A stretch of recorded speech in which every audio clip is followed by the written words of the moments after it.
Agur bat zizurkildar guztioi. Osasun krisi honek inoiz espero gabeko ataka zailenean jarri gaitu denok. Eta zoritxarrez, zizurkilera ere iritsi dira gaitzaren ondorio beltzenak. Lehen herritarra hilda COVID-19ak eraginda.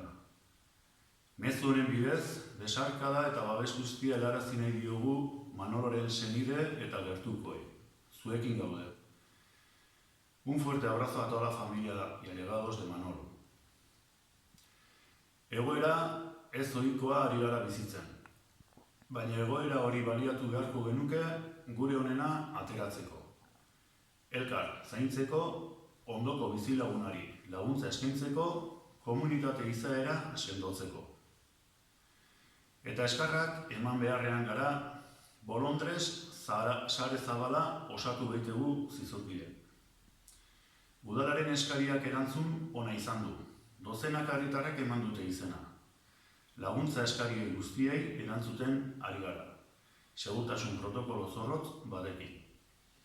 Badakizue, laguntza behar baduzue, jo udalera eta saiatuko gara gure sarearen bitartez erantzuna ematen.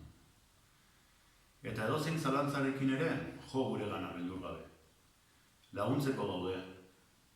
Era berean, zizurkil.eu atarian jasota dituzue udaleko krisi mailak hartu dituen erabaki nagusiak. Ante cualquier duda y necesidad, no dudéis en llamar. El ayuntamiento está para ayudaros. Eta bien bitartean, geratu etxean. Hori zor diegu gaitzaren aurka lehen lerroan ari direnen.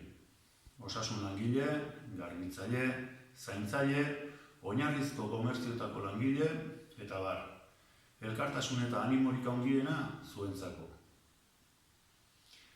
Osasuna ekonomiaren aurretik jartzeko unea da. Etorriko dira garaiak ondo eta gaizki eginak aztertzeko.